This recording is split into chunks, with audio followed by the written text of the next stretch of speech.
Assalamualaikum warahmatullahi wabarakatuh. Senang sekali nih ada Erwin di sini menyapa Bapak Ibu sekalian, peserta program pelatihan peningkatan kompetensi digital bagi pendidik dan juga tenaga kependidikan Batch 3 IAIN Sorong.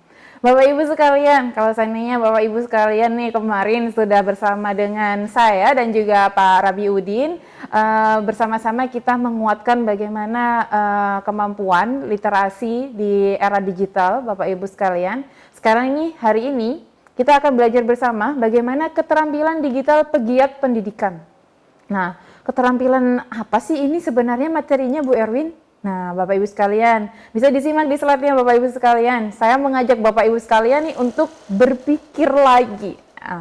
Wah, Bu Erwin ini orangnya pemikir. Iya benar Bapak Ibu sekalian, saya orangnya pemikir. Makanya itu saya ingin mengajak Bapak Ibu sekalian untuk berpikir bersama dengan saya. Nah, sebagai seorang pendidik dan juga tenaga kependidikan Bapak Ibu, kemampuan digital apa saja sih yang sudah atau yang Bapak Ibu sekalian kuasai? Kalau seandainya saya membaca komen-komen dari Bapak Ibu sekalian kemarin, Bapak Ibu itu ada yang sudah menerapkan Google Classroom sebagai aplikasinya dari TPEK. Nah, Bapak Ibu sekalian boleh tuliskan nih di kolom komentar di YouTube-nya ini di sini. Bapak Ibu tuliskan dulu di sini kemampuan apa saja nih yang sudah Bapak Ibu kuasai. Boleh kemampuan misalkan, Bu, saya sudah bisa transfer lewat mobile banking. Nah, itu juga salah satu kemampuan digital, Bapak Ibu sekalian. Nah, Bu, saya sekarang sudah bisa menggunakan Canva. Wah, sebagai ini, membuat misalkan slide PowerPoint pembelajaran. Bu Erwin, saya sudah bisa menggunakan Google Spreadsheet untuk mendistribusikan datanya dari misalkan data jumlah siswa atau mengelola nilai kayak begitu. Wah, keren sekali tuh berarti Bapak Ibu sekalian. Nah, Bapak Ibu bisa tuliskan nih di kolom komentar kemampuan digital apa saja nih yang sudah Bapak Ibu miliki di era digital saat ini gitu. Bagaimana Bapak Ibu? Sudah menuliskan? Nanti pasti Erwin baca nih Bapak Ibu. Selanjutnya Bapak Ibu, nah apakah salah satunya yang sudah Bapak Ibu tuliskan di kolom komentar? Ada di antara keempat slide PowerPoint ini Bapak Ibu. Nah, jadi di keempat slide PowerPoint, kalau saya Bapak Ibu buka di materinya nih, di halaman yang ketiga, itu ada Microsoft Office. Nah, Microsoft Office nih, siapa sih yang nggak menguasai Microsoft Office kayak gitu ya. Jadi Microsoft Office ini banyak sekali gitu. Dikuasai mulai dari kayaknya tuh mulai dari SD, kita sudah diajari komputer bagaimana caranya ngetik, caranya menuliskan kata-kata. Biasanya yang sering digunakan di Office Word kayak gitu. Jadi saya menguasai Microsoft Office dengan keterampilan seperti Word, Excel, dan PowerPoint dengan baik. Atau yang kedua nih Bapak Ibu, operator komputer. Nah, ini biasanya nih para tenaga kependidikan yang memiliki kemampuan di bidang komputer, biasanya Bapak Ibu ini selalu kadang-kadang menjadi operator komputer. Tapi biasanya lucunya lagi Bapak Ibu, kita sebagai seorang ahli IT, kadang-kadang kita dianggap semua yang berhubungan dengan elektronik itu bisa kita perbaiki Bapak Ibu. Jadi kadang-kadang nih paradigmanya Bapak Ibu, kelucuan-kelucuannya nih di lingkungan kita sebagai tenaga ahli IT, kadang kita itu juga dimintai untuk memperbaiki, misalkan katakanlah itu komputer yang rusak, itu mungkin kadang kita juga bisa disuruh nih. Tapi kalau seandainya itu memang masih masuk akal nih Bapak Ibu. Tapi kadang kita juga disuruh misalkan memperbaiki TV, memperbaiki kulkas, memperbaiki AC. Jadi itu sering ditemui kayak begitu. Nah, tapi di sini Bapak Ibu, perannya operator komputer ini tentunya menunjang sarana data di suatu instansi atau mungkin sekolah kayak begitu. Jadi dia itu biasanya berhubungan, kalau seandainya kita di Kementerian Agama itu ada namanya data emis, data dapodik, terus mendata mana yang guru sudah ASN, mana yang honorer, mana yang P3K, kayak begitu. Itu biasanya operator komputer yang tahu kayak gitu. Nah, saya seringkali ditugaskan untuk menjadi operator komputer. Berarti selamat untuk Bapak Ibu. Bapak Ibu dipercaya memiliki kemampuan skill digital yang sangat baik. Atau online tools. Nah, online tools ini apa aja sih Bu Erwin gitu.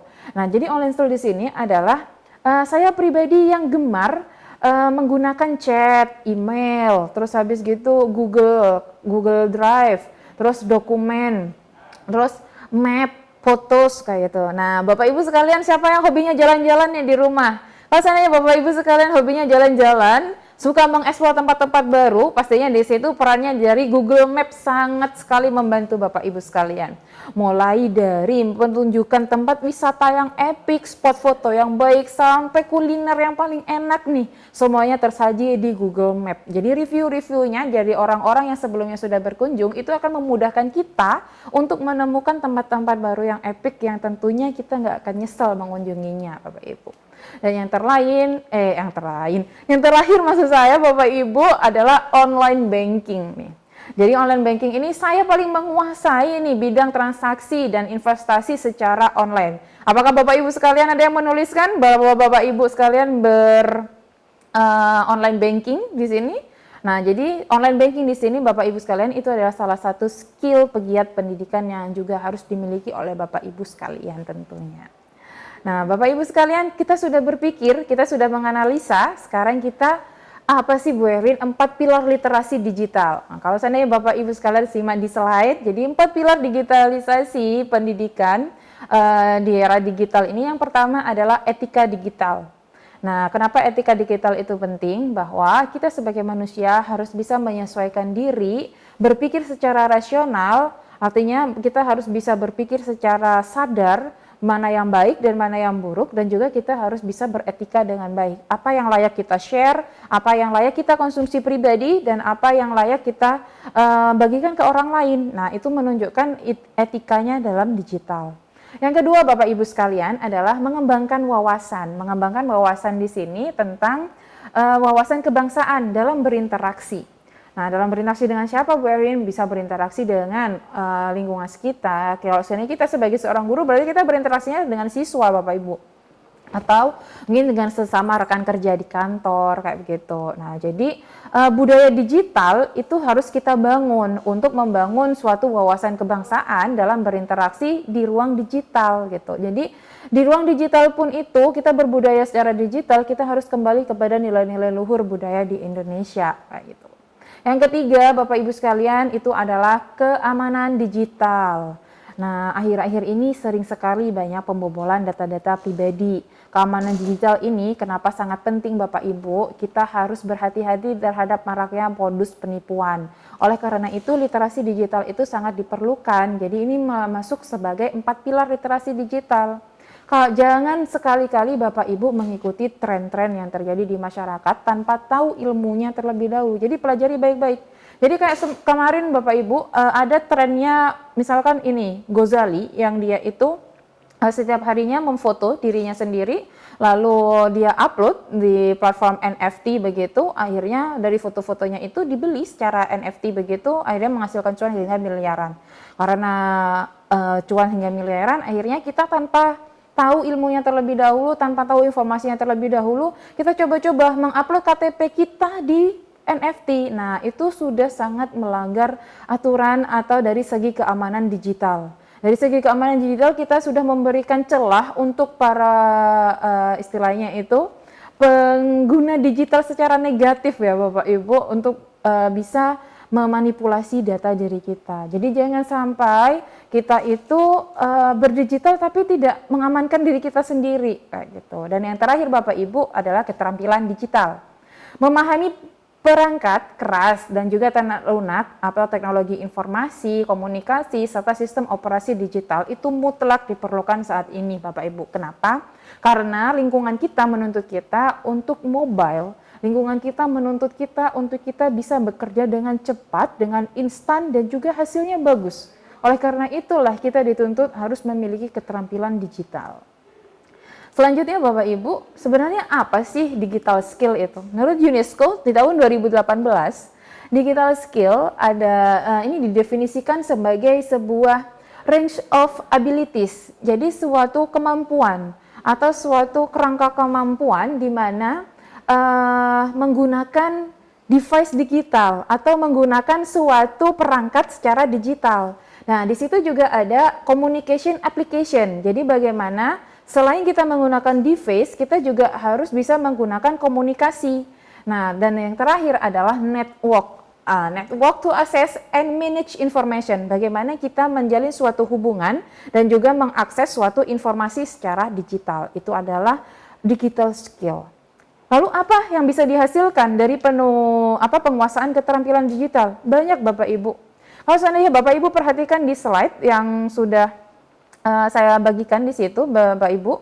Jadi yang bisa kita hasilkan dari kemampuan penguasaan keterampilan digital, yang pertama Bapak Ibu bisa meningkatkan prospek pekerjaan yang Bapak Ibu dalami saat ini. Jadi dengan profesi dan juga yang saat Bapak Ibu sekalian lakukan itu bisa meningkatkan prospek penghasilan yang lebih tinggi tentunya dari yang Bapak Ibu dapatkan. Seseorang yang memiliki kemampuan digital akan memiliki pendapatan yang berbeda dengan orang yang tidak memiliki kemampuan digital. Itu sudah terbukti nyata Bapak Ibu. Ya, di lingkup kerja instansi saya sendiri pun juga begitu.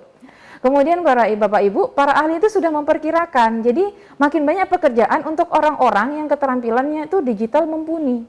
Jadi semakin kalau seandainya kita menutup diri seperti kemarin ya ketika materi live session saya sampaikan, mental block kita tidak kita hancurkan, mental block kita selalu mengatakan tidak bisa, maka kita akan semakin tersingkir dari dunia saat ini. Karena dunia saat ini membutuhkan orang-orang yang memiliki keterampilan digital. Nah, tidak hanya pekerjaan baru yang tersedia, beberapa di antaranya juga benar-benar tidak terisi, menjadikan penyedia keterampilan digital tingkat lanjut sebagai bagian dari solusi pengangguran. Kayak gitu Bapak Ibu. Jadi, solusi dari pengangguran ini adalah meningkatkan kompetensi digital tentunya. Selanjutnya Bapak Ibu, ada 10 nih kompetensi digital.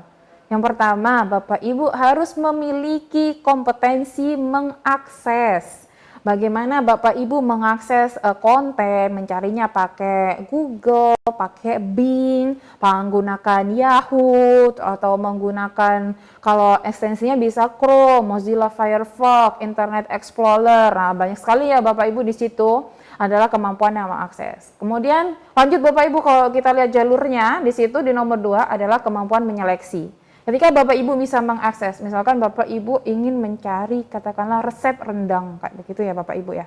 Nah, bisa ibu-ibu nih, atau bapak-bapak biasanya juga suka masak sih menurut saya gitu. Jadi ketika kita mengakses konsep, maksudnya resep memasak rendang, setelah itu kita menyeleksi, pasti di halaman Google itu akan muncul nih, resep rendang enak ibu siapa, resep rendang enak bapak rumah makan mana, kayak begitu. Nah, jadi kita harus punya kemampuan menyeleksi mana informasi yang memang betul-betul kita butuhkan.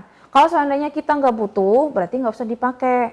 Misalkan Bapak Ibu ingin mencoba berinovasi memasak rendang menggunakan ikan laut, kayak begitu. Atau memasak rendang, biasanya kalau rendang kan pakai ikan sapi. Misalkan karena Bapak Ibu intoleran terhadap daging, ingin memasak rendang tapi menggunakan tempe nih, ya.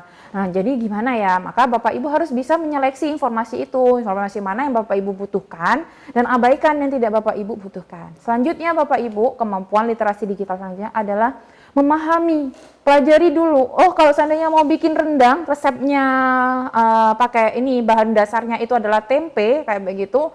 Ini harusnya apa aja ya dimasukkan, kayak begitu. Terus Bapak Ibu ada alergi nggak, kayak begitu. Jangan-jangan Bapak Ibu alergi kedelai, nah, memaksakan diri untuk memasak rendang tempe, jangan sampai. Itu juga harus dipahami dengan baik-baik di situ Bapak Ibu. Nah, setelah kita menyeleksi, memahami, selanjutnya kita harus menganalisis. Kita analisis dulu nih, ini resep ini benar nggak ya, kayak gitu. Resep ini sudah sesuai nggak nih ya sama pattern-patternnya memasak rendang dengan baik, kayak gitu. Kadang kan ada perbedaan bumbu dasar yang sehingga mengubah cita rasanya rendang itu sendiri gitu kan. Nah, setelah Bapak Ibu menganalisis, maka Bapak Ibu bisa membuktikan. Nah, membuktikannya gimana? Ya Bapak Ibu terapkan nih bumbunya, mulai jahe, mulai dari serai, terus habis gitu ada kelapa parutnya. Apakah disangrai terlebih dahulu kah? Ataukah mungkin habis disangrai baru diulek begitu, ataukah di blender? Pasti ada beberapa resep yang mengatakan bahwa lebih enak diulek nih daripada di blender. Nah, itu Bapak Ibu harus membuktikannya secara langsung, menggunakan praktek tentunya. Jika sudah membuktikan, Bapak Ibu evaluasi. Caranya evaluasinya bagaimana? Dicicipin Bapak Ibu. Nah, sudah enak belum nih rendangnya yang dibuat sama Bu Izatun? Sudah enak belum nih rendangnya yang dibuat oleh Bu Ririn nih? Kayak begitu. Nah, jadi dicicipi Bapak Ibu, mengevaluasi artinya apa yang sudah dibuktikan. Kemudian Bapak Ibu, setelah Bapak Ibu mengevaluasi, wah ternyata rendang saya itu enak nih.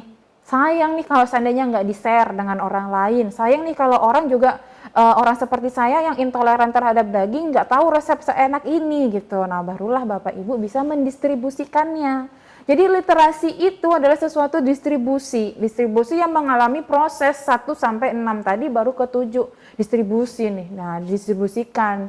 Jadi distribusinya bisa menggunakan beragam platform media sosial yang ada saat ini. Bisa YouTube, TikTok, Instagram, bahkan web development, why not? Kayak gitu Bapak Ibu ya. Nah, ketika Bapak Ibu sudah mendistribusikan itu, maka Bapak Ibu harus melakukan kolaborasi lebih lanjut. Kolaborasinya dengan siapa? Salah. Sebelum kolaborasi, kita harus memproduksi. Nah, setelah mendistribusi, nah, Bapak Ibu mendistribusikan nih, Bapak Ibu share videonya itu ke misalkan YouTube, ke Facebook, terus habis gitu ke TikTok kayak gitu. Nah, Bapak Ibu mencoba untuk mengajak para penikmat atau para pecinta tempe rendang itu untuk ikut juga memproduksi atau mereplikasi resep yang sudah Bapak Ibu buat di situ. Nah, setelah mereka ikut memproduksi begitu, ternyata iya nih Bun, sama nih resepnya, sama nih rasanya. Nah, setelah itu baru akan berpartisipasi aktif gitu. Setelah kita bisa berpartisipasi aktif, maka nanti akan muncullah suatu namanya kolaborasi. Jadi literasi digital itu jalannya panjang Bapak Ibu. Jadi dari 1 sampai 10. Dari mulai mengakses, kita mencari kayak gitu, kemudian menyeleksi, memahami, sudah paham, kemudian menganalisis, setelah menganalisisnya selesai baru membuktikan benar nggak ya kayak gitu, evaluasi lagi, lalu mendistribusikan. Setelah mendistribusikan melalui perangkat-perangkat sosial media kayak begitu Bapak Ibu memproduksi secara massal, terus setelah itu berpartisipasi aktif di situ, kayak mencanangkan gerakan resep tempe rendang kayak gitu, tempe tapi rasa rendang atau tempe rasa daging kayak gitu. Lalu Bapak Ibu juga tentunya butuh berkolaborasi. Jadi Bapak Ibu tidak bisa berdiri sendiri. Bapak Ibu membutuhkan dukungan dari masyarakat, dukungan dari lingkungan, dukungan dari pimpinan, dukungan dari pemerintah pun itu untuk bisa menggerakkan apa yang namanya literasi digital di situ. Nah, Bapak Ibu, ya, kita bernafas dulu deh, seruput kopinya dulu sambil nikmati materi dari yang saya sajikan. Nah, selanjutnya Bapak Ibu kita akan belajar tentang dasar keterampilan digital. Apa aja sih dasar keterampilan digital? Kalau Bapak Ibu perhatikan di slide nih, nah itu sudah ada 5. Yang pertama adalah menemukan, mengelola, dan menyimpan informasi serta konten digital. Nah, jadi ini Bapak Ibu sekalian, Bapak Ibu harus mencari informasi di mesin pencari Google atau alias googling nih.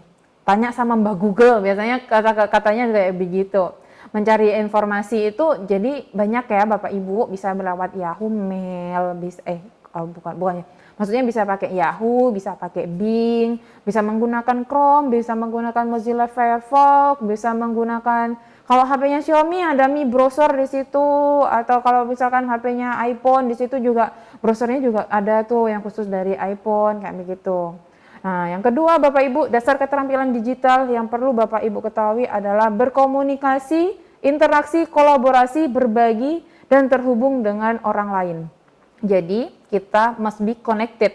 Connected dalam artian kita bisa menggunakan email, bisa menggunakan pesan instan atau media sosial, namun kita harus tetap menjaga etika dalam menulis dan juga mengirim email dengan baik. Nah, ini Bapak Ibu yang sekarang banyak disoroti sebagai kita seorang employee nih. Katakanlah kita sebagai employee fresh graduate baru lulus, kita ingin melamar suatu pekerjaan. Nah, kita melamar suatu pekerjaan, kalau seandainya dulunya itu kita membawa berkas, lalu kita bawa ke perusahaan, kita mengantarkan langsung atau lewat pos, maka kita sekarang menggunakan yang namanya email. Memang lebih mudah dan lebih gampang, tapi di situ Human Resource Development atau HRD dari suatu perusahaan pasti akan mencari yang punya attitude-nya bagus. Nah, attitude-nya bagus tuh yang seperti apa? Misalkan ucapkan dulu salam, izin dulu memperkenalkan diri, terus mendapatkan informasi lowongan pekerjaan itu dari mana, terus habis gitu tujuannya ingin melamar di bidang apa, itu harus Bapak Ibu cantumkan. Jadi jangan hanya Karena Bapak Ibu di situ pemberitahuannya kirimnya lewat email ya, kayak begitu. Langsung Bapak Ibu berkasnya ya sudah di-scan, terus habis itu dikirim lewat email begitu aja tanpa pengantar apapun. Itu otomatis akan ditolak secara tidak langsung oleh HRD-nya Bapak Ibu. Jadi itu harus tetap beretika dengan baik. Selanjutnya Bapak Ibu, membeli serta menjual barang dan jasa, mengatur keuangan Anda dan menggunakan layanan aplikasi digital. Nah, aplikasi digital di sini Bapak Ibu mempermudahkan Bapak Ibu sekalian dalam memasarkan suatu produk. Jika Bapak Ibu sekalian di rumah memiliki bisnis sampingan dalam bidang kuliner, bidang teknologi, atau mungkin dalam bidang usaha lainnya, Bapak Ibu bisa memanfaatkan teknologi digital sebagai agen pemasarannya. Misalnya Bapak Ibu juga ingin berbelanja secara online, menjual secara online, terus mengelola rekening bank, mobile banking, itu juga kemampuan yang harus keterampilan dasar digital Bapak Ibu kuasai. Nah, yang keempat, memecahkan masalah dan menemukan solusi menggunakan alat digital Bapak Ibu sekalian. Jadi, menggunakan umpan balik dari pengguna dan internet lain untuk memecahkan suatu masalah secara umum. Nah, apa sih yang nggak bisa ditemukan oleh Mbak Google? Apa sih yang nggak bisa dijawab oleh Mbak Google? Kayak gitu ya Bapak Ibu. Nah, jadi itu adalah kemampuan yang harus kita kuasai di era digital saat ini. Dan yang terakhir adalah membuat konten digital dasar untuk terlibat dengan komunitas dan organisasi digital. Nah, dalam membuat suatu media sosial, membuat dokumen berupa teks atau seperti CV, kurikulum vitae Bapak Ibu. Nah, jadi Bapak Ibu harusnya itu bisa membuat sesuai dengan kemampuan organisasi atau nanti bisa secara digital di komunitas digital di situ. Itu sangat diperlukan. Nah, itu adalah 5 keterampilan dasar yang harus Bapak Ibu kuasai di era digital saat ini. Nah, sekarang Bapak Ibu, mari kita berpikir lagi. Berada di level manakah nih saya sebenarnya? Kayak gitu ya Bapak Ibu. Nah, International Telecommunication Union atau ITU, dia itu membagi keterampilan digital itu menjadi 3. Yang pertama adalah keterampilan dasar, terus keterampilan digital menengah, dan juga yang terakhir adalah keterampilan digital terampil. Nah, sesuai penjelasan yang ada di slide nih Bapak Ibu. Nah, Bapak Ibu coba pikirkan, berada di level manakah nih saya, kayak gitu ya Bapak Ibu. Kalau seandainya keterampilan dasar nih Bapak Ibu, jadi kalau keterampilan dasar itu, keterampilan dasar itu akan menjadikan Bapak Ibu itu hal-hal yang mencakup keterampilan, diantaranya itu meliputi pengetahuan mengenai bagaimana menggunakan ponsel pintar, bagaimana ya caranya menghidupkan komputer, terus habis gitu bagaimana caranya itu menyentuh gadget layar sentuh kayak gitu atau mengoperasikan smartphone, itu masih kemampuan dasar. Nah, terus habis gitu misalkan membuat profil profesional secara online, itu juga masuk kemampuan dasar. Nah, caranya menggunakan Google Form kayak gitu atau menggunakan platform komunikasi digital, caranya membuat email, gimana ya caranya ngirim pesan WA. Nah, itu masih kemampuan dasar. Nah, berarti itu kalau seandainya Bapak Ibu masih tahapnya sebatas tahu caranya membuat status di WA atau status di Instagram kayak gitu atau Instastory gitu Bapak Ibu, berarti kemampuan digital Bapak Ibu masih tergolong kemampuan digital dasar. Selanjutnya, kalau seandainya kemampuan digital menengah gimana Bu Erwin? Kalau seandainya kemampuan digital menengah itu Bapak Ibu, berarti Bapak Ibu itu sudah menguasai dari skill digitalnya. Yang menengah itu antara lain Bapak Ibu itu sudah mempunyai basic kemampuan bahasa pemrograman. Jadi bahasa pemrograman di sini itu sangat banyak ya Bapak Ibu, ada Visual Basic, Python, terus PHP kayak begitu. Nah, itu salah satu bahasa-bahasa pemrograman yang digunakan untuk mengcoding akhirnya jadilah suatu program atau web development kayak begitu. Itu juga masuk keterampilan digital menengah. Jadi kalau seandainya kemampuan digital menengah ini Bapak Ibu, kemampuan seperti digital publishing. Jadi digital publishing itu Bapak Ibu membuat WordPress, Blogspot kayak begitu. Itu kemampuan publishing. Jadi itu sudah memiliki keterampilan digital yang tahap menengah. Jadi kita itu dapat menggunakan teknologi digital itu dengan lebih menghubungkan dan lebih proaktif di sana. Jadi kita yang membuat, kita yang mendistribusikan, dan kita juga yang lebih produktif terhadap produk kita di situ. Itu akan menghasilkan keuntungan untuk diri kita. Bu Erwin, kalau seandainya kita menjadi konten kreator nih, nah kalau konten kreator itu kan Bapak Ibu itu suatu hal yang kompleks nih. Kita memikirkan dulu kontennya apa, kreasinya tuh apa, terus habis gitu diaplikasikan, direkam. Setelah direkam masuk ke proses editing. Nah, setelah proses editing itu biasanya itu menggunakan aplikasi edit video atau mungkin apa kayak gitu, bisa Camtasia, bisa apa ini namanya Adobe Premiere yang Pro kayak, terus habis gitu Canva atau aplikasi-aplikasi editing video kayak begitu Bapak Ibu. Nah, kemudian selanjutnya Bapak Ibu sharekan melalui channel YouTube atau reel Instagram kayak gitu, didistribusikan, akhirnya menghasilkan keuntungan untuk Bapak Ibu nih, termonetisasi, menghasilkan cuan. Berarti Bapak Ibu sudah keterampilan digitalnya itu menengah gitu. Termasuk salah satunya kemampuan Bapak Ibu sekalian dalam melakukan mobile banking atau mungkin investasi kayak gitu. Kalau seandainya Bapak Ibu sekalian di sini para peserta nih peningkatan kompetensi digital ini, ada yang sudah mengenal dunia Bitcoin, dunia Shiba Inu, dunia trading, dunia saham, terus habis gitu mungkin ada yang saham forex gitu. Nah, itu juga Bapak Ibu sudah keterampilan digitalnya itu sudah menengah. Nah, jadi kalau seandainya Bapak Ibu sudah bisa menggunakan itu dan menghasilkan keuntungan untuk diri Bapak Ibu sekalian, maka kemampuan digital Bapak Ibu sudah tergolong menengah. Nah, bagaimana yang dikatakan kemampuan digital terampil nih Bu Erwin? Kemampuan digital terampil ini sangat kompleks sekali Bapak Ibu tentunya. Jadi kemampuan digital terampil ini Bapak Ibu sudah harus berkontribusi meningkatkan atau menciptakan teknologi digital. Nah, seperti Bill Gates yang menciptakan Microsoft, nah dia itu sudah tergolong level keterampilan digital yang terampil. Seperti Mark Zuckerberg yang menghasilkan Facebook, jadi membuat Facebook yang terus kita gunakan secara bersama kayak begitu. Nah, itu juga masuk keterampilan digital yang terampil gitu. Jadi keterampilan digital terampil ini juga ada yang namanya AI yang akhir-akhir ini lagi gencar, ChatGPT ya Bapak Ibu. Nah, di situ menggunakan artificial intelligence. Nah, di situ Bapak Ibu sekalian ini juga ada hubungannya dengan Internet of Things Bapak Ibu. Juga ada juga digital entrepreneurship dan juga sebagainya, banyak hal lain sebagainya.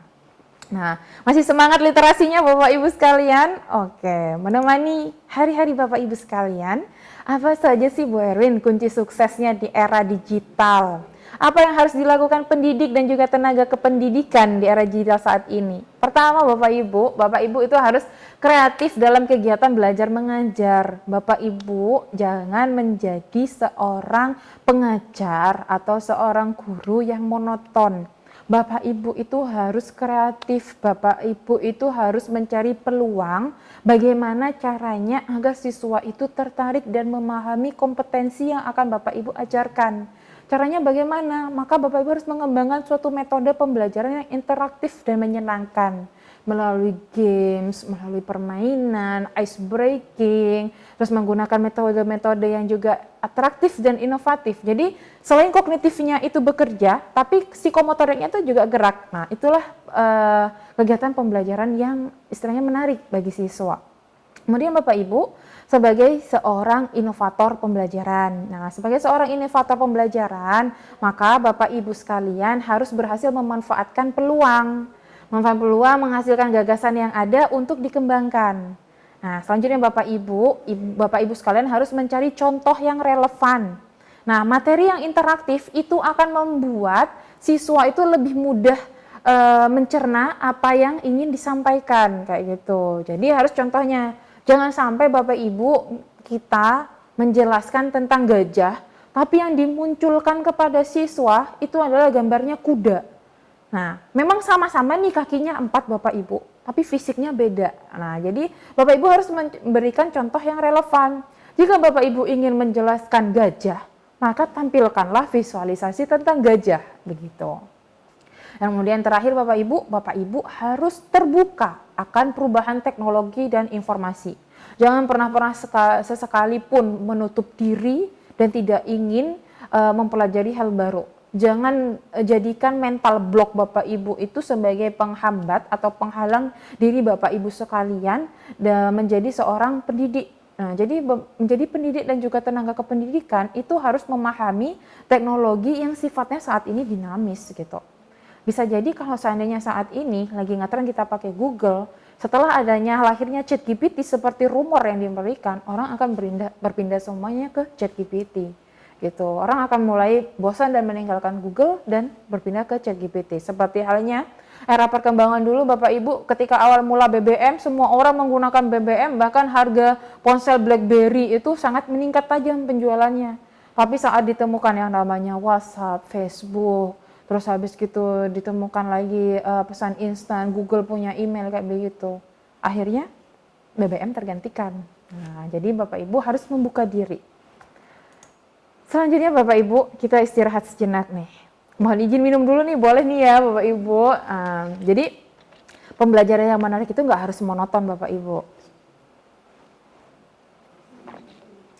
Nah, kita istirahat sejenak Bapak Ibu, memfokuskan kembali pikiran dan juga mempersiapkan mindset bahwa saya bisa, saya mampu. Itu perlu Bapak Ibu tanamkan terhadap diri Bapak Ibu sekalian. Jadi, Bapak Ibu, ada quotes-nya nih, Bapak Ibu, kalau seandainya Bapak Ibu baca di slide. Seduh kopimu, sudahi rasa sedihmu. Mari berselancar dan belajar secara digital bersamaku. Nah, saya senang sekali nih Bapak Ibu bisa sharing bersama Bapak Ibu secara virtual begini Bapak Ibu, karena saya tidak sekalipun saya tidak langsung bertatap muka dengan Bapak Ibu, tapi ilmu saya bisa tersalurkan atau tersampaikan dengan baik kepada Bapak Ibu sekalian. Nah, Bapak Ibu sekalian nih yang bertanya-tanya, aplikasi pembelajaran online nih, apa saja sih kayak begitu? Bagaimana pendidik itu bisa bertransformasi secara digital? Nah, jadi ini ada 3 nih Bapak Ibu yang sudah saya rangkum di slide nih, Bapak Ibu lihat. Nah, jadi pembelajaran secara online itu cukup berbeda dengan kegiatan belajar secara tatap muka gitu. Kalau seandainya online kita pasti berhubungan dengan namanya teknologi, baik itu komputer, laptop, ataupun mungkin smartphone kita gitu Bapak Ibu. Nah, sebagai seorang pendidik yang juga tenaga kependidikan, begitupun juga dengan siswa itu harus bersaing dan memiliki keterampilan digital yang baik juga gitu. Jadi yang pertama nih ada nih platform pembelajaran online seperti Rumah Belajar. Rumah Belajar ini di launching oleh Kemendikbudristek maksud saya. Nah, yang nomor 2 ada yang namanya Microsoft Office 365. Jadi ini salah satu platform pembelajaran online yang dikembangkan oleh Microsoft untuk memudahkan informasi pembelajaran secara digital. Yang ketiga adalah Google for Education yang saat ini nih sedang Bapak Ibu sekalian pelajari. Jadi ini suatu aplikasi pembelajaran online yang diprakarsai oleh Google, yaitu Google for Education, Bapak Ibu. Manfaatnya keterampilan digital itu apa sih Bu Erwin? Banyak Bapak Ibu. Kalau seandainya Bapak Ibu lihat di tayangan di slide nih, yang pertama Bapak Ibu lebih mudah menambah keterampilan baru gitu. Jadi dengan adanya platform digital yang sudah saya sebutkan sebelumnya, Bapak Ibu akan lebih mudah menambah keterampilan digital secara yang baru gitu ya Bapak Ibu. Jadi tidak terhalang oleh ruang dan juga waktu, dimanapun kita bisa mengakses dengan baik dan kita bisa mengupgrade kemampuan digital kita. Yang kedua adalah meningkatkan kemampuan untuk berpikir kritis dan juga memahami informasi. Jadi tidak serta-merta ada share nih, misalkan share info hoax kayak begitu, ada babi melahirkan rusa kayak begitu, atau ada manusia berubah karena azab kayak begitu terus dikutuk menjadi babi, ada manusia kenapa kayak begitu. Wah kasihan nih babinya yang dipersalahkan kayak begitu terus ya. Nah, padahal babinya nggak ngapa-ngapain Bapak Ibu gitu, tapi babinya sudah digunjingkan oleh banyak masyarakat kayak begitu. Nah, jadi kita harus bijak dalam menganulir informasi, dan kita juga harus bijak dalam bermedia sosial, tidak serta-merta harus men-sharekan apa yang kita lihat langsung share sana share sini. Enggak ya Bapak Ibu, kita harus cek dulu kebenarannya. Nah, selanjutnya adalah menghemat biaya anggaran belanja dan juga keuangan Bapak Ibu. Nah, melalui keterampilan digital kita hemat nih secara keuangan. Kita nggak perlu lagi membayar kursus-kursus yang mahal. Kita tinggal buka YouTube, kita tinggal buka Google, kita cari bagaimana caranya membuat rendang yang enak, langsung muncul di situ Bapak Ibu. Nah, yang selanjutnya adalah memperluas jaringan pertemanan hingga ke seluruh dunia. Siapa nih yang ingin punya cita-citanya kuliah ke luar negeri? Siapa nih yang di sini masih single, cita-citanya ingin punya suami atau istri bule? Nah, itu juga diperlukan suatu keterampilan digital untuk mendapatkan keinginan kita. Nah, yang terakhir Bapak Ibu, yaitu menghemat pemakaian kertas dan lebih ramah lingkungan. Dengan adanya digital, kita mencoba beralih yang awalnya tes kita gunakan paper base, maka kita menggunakan teknologi base kayak gitu. Jadi lebih hemat dan juga lebih ramah terhadap lingkungan sekitar. Jadi semakin sedikit kertas yang kita gunakan, maka semakin banyak pohon yang terselamatkan. Baik Bapak Ibu, kita lanjutkan petualangan kita. Jadi bukan berarti akhir sesi ini adalah akhir dari pertemuan kita Bapak Ibu. Pertemuan kita masih akan berlanjut dengan bagaimana kita mempelajari Google for Education sebagai peningkatan kompetensi digital kita sebagai seorang pendidik dan juga tenaga kependidikan. Tapi Bapak Ibu sekalian, jangan lupakan bahwa manusia adalah suatu sistem digital yang menakjubkan yang diciptakan oleh Tuhan. Jadi ini semua bukan tentang perangkat di teknologinya saja, tapi juga tentang manusia. Karena manusia sendiri itu adalah sistem digital yang paling menakjubkan yang telah diciptakan oleh Tuhan. Bapak Ibu yang berbahagia sekalian, mari kita berafirmasi positif hari ini. Mari kita bersama-sama merenungkan diri, bermuhasabah diri ya Bapak Ibu. Bapak Ibu sekalian, izinkan saya membacakan afirmasi positif untuk Bapak Ibu sekalian di rumah yang sudah menyimak penjelasan saya dari awal sampai akhir. Bapak Ibu sekalian, saya bersyukur dan saya bersemangat telah menyelesaikan pembelajaran ini dengan baik. Terima kasih untuk mata, untuk pikiran, untuk hati, untuk ruang, dan juga waktu yang memberikan saya kesempatan untuk belajar kembali hal-hal yang baru. Semangat untuk diri saya, terus melangkah karena sejatinya kegagalan dan keberhasilan hanya persoalan waktu. Saya optimis, saya pribadi yang kuat, saya kebanggaan keluarga, dan saya bersyukur. Amin. Nah, Bapak Ibu sekalian, jadi Bapak Ibu sekalian bisa membaca afirmasi positif yang saya tuliskan ini kepada Bapak Ibu sekalian. Lakukan ini setelah Bapak Ibu melakukan suatu pekerjaan atau mungkin setelah Bapak Ibu mempelajari sesuatu, agar Bapak Ibu terus menanamkan bahwa pada diri Bapak Ibu itu adalah manusia yang bisa, manusia yang tidak takut untuk bersaing, dan Bapak Ibu semangat untuk berliterasi secara digital. Akhir kata Bapak Ibu sekalian, terima kasih banyak atas kesempatannya yang sudah diberikan kepada saya. Jangan lupa share, komen, dan juga subscribe ya Bapak Ibu. Ini channel YouTube-nya dari UPT TIBDIN Sorong. Dan sampai jumpa di lain kesempatan. Semoga Tuhan mengizinkan kita untuk bertemu secara langsung Bapak Ibu. Tetap semangat, jangan lupa minum vitamin, jaga kesehatan, dan salam literasi. Wassalamualaikum warahmatullahi wabarakatuh.